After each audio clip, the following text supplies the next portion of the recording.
Olá, meus amigos, tudo bem com vocês? Eu sou o professor Eduardo Batista. Seja muito bem-vindo ao meu canal e espero que você guarde conteúdo. Esse aqui é o Jornal do Informativo, ou seja, aquele jornal que vai te deixar informado sobre decisões do STJ e do STF.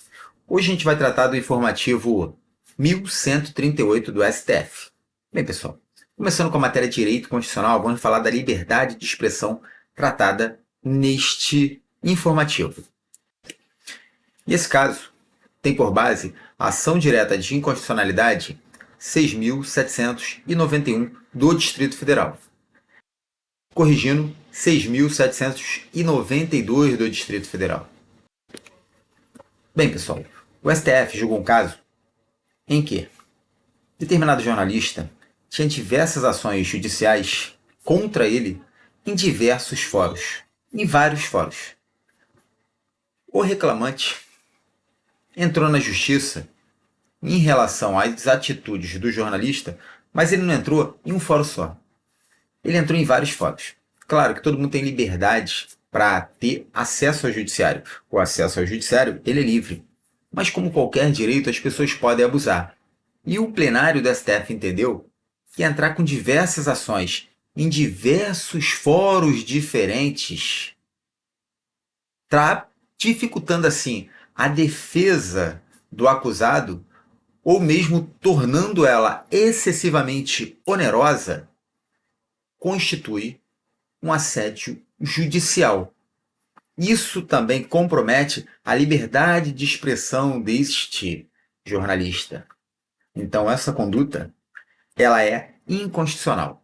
Fere a Constituição Federal, fere a liberdade de expressão e também é um abuso em relação ao direito de acesso ao judiciário. E nesse caso, o que o jornalista pode fazer? O que a parte réu, o que a parte demandada pode fazer? Ele pode requerer, no caso em tela, ele requereu que todos os processos fossem juntados ao fórum de seu domicílio. E assim foi aceito. O STF entendeu que é justo esse pedido de que todas as ações judiciais sejam colocadas no fórum de domicílio da parte ré. Bem, outro detalhe desse informativo é em relação à culpa do jornalista. A gente sabe que normalmente quando um jornalista atua falando de figuras públicas, falando sobre questões sociais, ele trabalha buscando informar. Pelo menos deveria ser assim, né? E quando ele busca informar, ele só vai ser responsabilizado se houver inequívoco dolo em sua ação. Muitas vezes ele pode estar inequívoco dolo de difamar uma figura pública, por exemplo, ou mesmo no caso de uma culpa grave, alguma culpa que seja considerada grave, ou seja, ele não tem intenção, mas o erro dele foi de um grau elevado. Bem, gente, estas são as decisões em relação à liberdade de expressão deste informativo. Vamos falar agora do direito à educação. Lá no Maranhão, em determinada localidade, para o curso de medicina, decidiram colocar uma pontuação a mais para quem morasse próximo à Faculdade Federal do concurso do Enem. Bem, pessoal, qual era a justificativa? Que naquela região ali era difícil ter médico. Então, qual é a ideia? Colocar que aquela localidade tivesse uma pontuação a mais, se você mora ali, para que você consiga, depois de se formar, já vai estar morando ali, vai ter mais médico na localidade. Primeiro, que isso aí não ia dar certo, né? Pessoa, se o local é ruim, a pessoa melhorou de vida, virou médico, vai meter o pé dali, né? Essa é a realidade. Dois, essa situação é inconstitucional. Por quê? Fere o princípio da igualdade. Não é razoável, não é proporcional que se dê benefícios em relação apenas à localidade que a pessoa reside. Porque a pessoa reside próximo à faculdade que irá ser aplicada a prova, que será o concurso do Enem, essa pessoa teria uma pontuação a mais. Por consequência, mais uma norma considerada inconstitucional e, por óbvio, sem validade por ferir o princípio da igualdade. O tema agora é em relação à competência legislativa. A gente vai falar em relação a estandes de tiro, tiros desportivos. Bem, pessoal, e o assunto ele vai ser relacionado a uma medida cautelar, ou seja, ainda não tem uma decisão final. O assunto inicialmente se trata da localização e do horário de funcionamento em relação a atividades desportivas em estandes de tiro.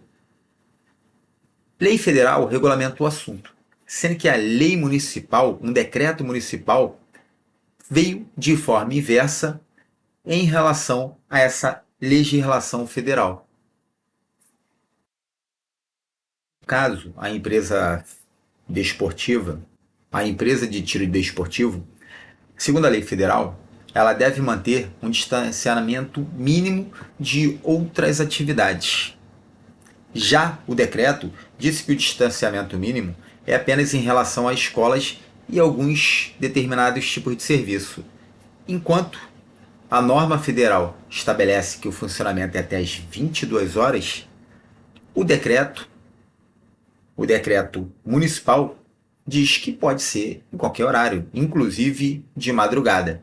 Bem, com medida cautelar, entendeu-se que este assunto não é competência do município, pois o artigo 21(6) da Constituição Federal diz o seguinte: que é competência da União autorizar, fiscalizar o comércio e a produção de material bélico. Bem, pessoal, e o assunto foi entendido como estando contido nesse inciso, como sendo um comércio de material bélico. Aliás, quando você vai no stand de tiro, você compra umas munições para você mesmo efetuar os disparos naquele stand de tiro. Esse assunto, este tema pode mudar? Pode, porque inicialmente ainda é apenas uma medida cautelar. Ou seja, por cautela, o STF determinou que momentaneamente esse decreto fosse suspenso. Passamos da parte de direito constitucional. Agora vamos para direito administrativo. Licitações e contratos. Licitação e contratos. Bem, esse assunto é bem breve, é apenas em relação à inversão das fases da licitação na lei de licitação antiga. O STF entendeu que é válido a inversão das fases da licitação que ocorriam na Lei 8666, quando, por exemplo, trazia a fase de apresentação das propostas anteriormente à própria habilitação dos candidatos na licitação. Por que se entende isso? Entende isso porque a ideia é que os entes federativos eles são capazes de legislar sobre procedimento administrativo. A matéria procedimento administrativo não é competência privativa da União. Por não ser competência privativa da União, não há problema que uma lei estadual, distrital ou municipal modifique as fases da licitação. Bem, essa decisão do STF aconteceu em sede de plenário.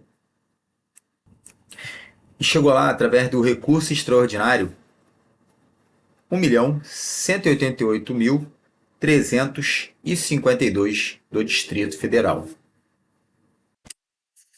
Matéria de direito processual penal, em relação à nulidade.